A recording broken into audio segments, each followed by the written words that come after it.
Bloomberg में एक आज आर्टिकल छपा जिसके मुताबिक जो फूड इन्फ्लेशन है कनाडा में वो वेज इन्फ्लेशन से कहीं ज़्यादा है। यानी कि लास्ट 3 इयर्स के अंदर जो ग्रॉसरी प्राइसेस हैं वो अप टू 20% इंक्रीज़ हुई हैं, और उसी पीरियड में जो अगर हम वेजेस को देखते हैं तो वो सिर्फ 12% इंक्रीज़ हुई हैं। और ये स्टैट्स कनाडा का अपना डाटा है, जबकि हमें पता है कि स्टैट्स कनाडा के जो जो CPI फिगर्स है वो काफ़ी मैनिपुलेटेड है। लेकिन उसके बावजूद अगर हम उसके डाटा को मान भी लें, उसके मुताबिक भी जो फूड प्राइसेस हैं वो वेजेस से कहीं ज़्यादा बढ़ गई हैं।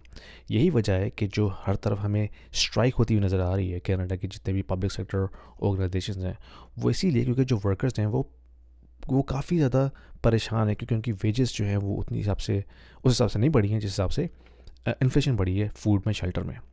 और ये जो यूनियंस हैं वो Sorry for the interruption, guys. Please, if you like this content and you get any value out of it, please subscribe and like this because it will help my channel a lot. Thank you very much. Enjoy the video. इस वक्त 24% तक की veg increase का मुतालबा कर रहे हैं। अच्छा, अब इसका इलाज क्या है गवर्नमेंट के पास? उन्होंने अभी प्लान अनाउंस किया है। पहले ओंटारियो गवर्नमेंट ने अनाउंस किया कि भाई वो जो है $200 पर हाउस होल्ड डिस्ट्रीब्यूट कर रहे हैं without any in salary limit. इसके अलावा जो उनके बच्चे हैं, अगर वो एलिजिबल फैमिली है तो उनको भी पर बच्चा $200 मिलेगा।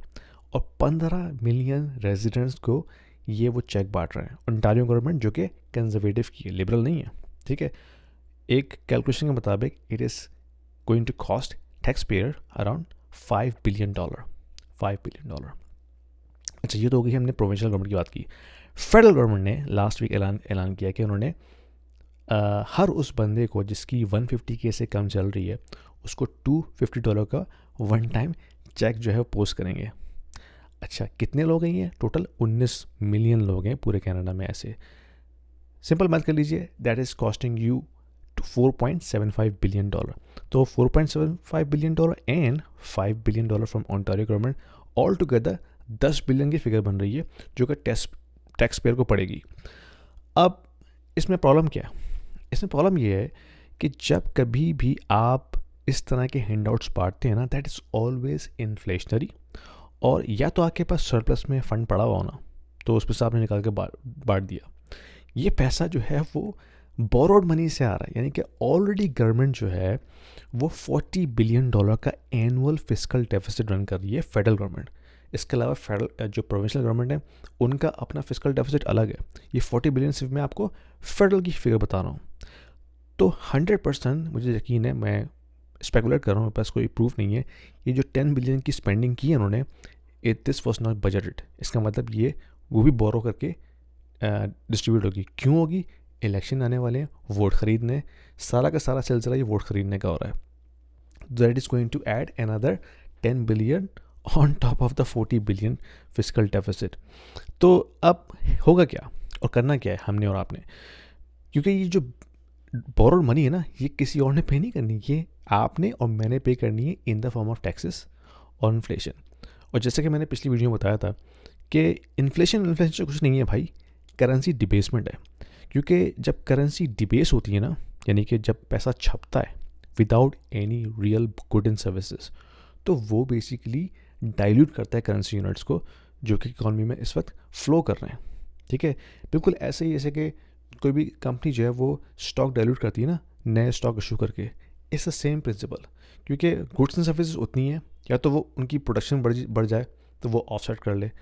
गुड्स एंड सर्विसेज उतनी ही है, प्रोडक्टिविटी तो बढ़ नहीं रही कनाडा में, और पैसा नया छप रहा है जिसकी वजह से जो मनी सर्कुलेशन में है ना उसकी अपनी वैल्यू गिर जाएगी। उसको हम कहते हैं करेंसी डिबेसमेंट। तो उससे क्या होगा कि आपके पास अगर आज $100 हैं बैंक में, कल जो है वो उसकी जो परचेसिंग पावर है वो $80 रह जाएगी, $20 का है, ठीक है।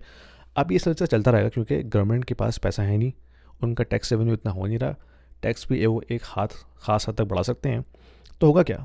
अब ये सिलसिला ऐसे ही चलेगा, डेप्ट बढ़ता रहेगा, डेप्ट को रीफाइनेंस करते रहेंगे और करेंसी डिबेस होती रहेगी। तो हमने और आपने करना क्या है? We have to protect ourself from this currency डिबेसमेंट।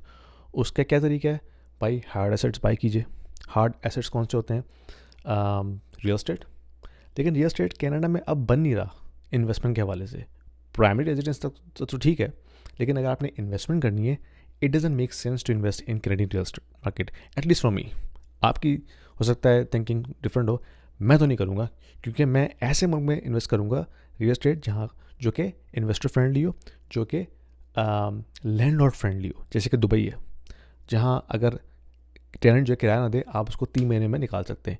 यहाँ तो सालों साल रुलते रहो, तब भी आप जो है वो टेनेंट को निकाल नहीं सकते। तो अगर रियल एस्टेट में इन्वेस्टमेंट करनी है, invest in those countries which make sense for you as an investor and landlord. If you are an investor in the US, in Canada, or in Europe, and you are considering investing into Dubai real estate market, this video is for you, because we have a platform called Stake, which allows you to invest into the residential real estate market and start earning rental income right away without going through a lengthy documentation process or coming up with a heavy down payment.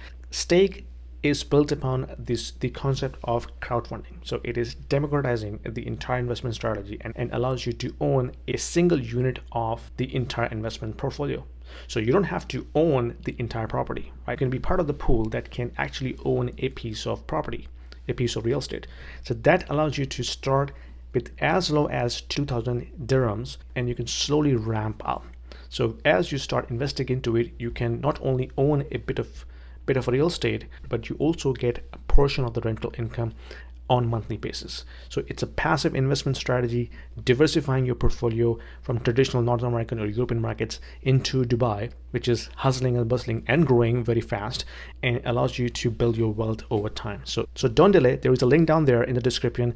If you click on this, it will give you free 200 dirhams in your account right away to start with, and you can thank me later. दूसरा, gold में कुछ पैसे डालिए, bitcoin में पैसा डालिए। अभी नहीं, क्योंकि बिटकॉइन इस वक्त अभी ऑल टाइम हाई है, पुल बैक होने दीजिए इसको, कुछ देर में पुल बैक होगा, then you get it and do it for the long time. If you are new in crypto and you're looking for an exchange to start crypto journey today, check the link in the description below. I have a link for the Coinbase platform, which will give you $10 worth of BTC for free if you start using my link. Enjoy the trading. और stocks bye कीजिए, of course वो stocks जो कि technology related stocks हैं, जिनका AI में exposure है, ठीक है, क्योंकि AI is the future, blockchain is the future, robotics is the future. ये सारा कुछ टेक्नोलॉजी एवोल्यूशन जो है वो ड्राइव करेगी प्रोडक्टिविटी, तो स्टॉक भी इसका ऊपर जाएगा मोस्ट लाइकली। और फिर कुछ आप इंडेक्स फंड में डाल लीजिए, म्यूचुअल फंड में, जैसे S&P 500 का आप इंडेक्स ले लीजिए या नैस्डैक कन्वर्ट इंडेक्स ले लीजिए। That will also slowly grow, क्योंकि उनका जो रिस्क फैक्टर है वो काफ़ी कम होता है, ठीक है। और डिविडेंड भी आप री इन्वेस्ट करें, मंथली कॉन्ट्रीब्यूशन भी करें, it's going to work out, ठीक है। but do something about it to protect yourself from this currency debasement. Anyway, पसंद है वीडियो शेयर कीजिए, लाइक कीजिए और सब्सक्राइब जरूर कीजिएगा। Thank you. If you are interested in reading about these topics like macroeconomics, financial markets, what's happening with the geopolitical situation, what's happening with interest rate, monetary policy, Federal Reserve, ECB, China, Japan, I cover these topics in a very simple and plain English in a very digestible format. If you like to read about this, there is a link in the description about my newsletter that I send out every week. Do yourself a favor, click subscribe, and enjoy reading. Thank you.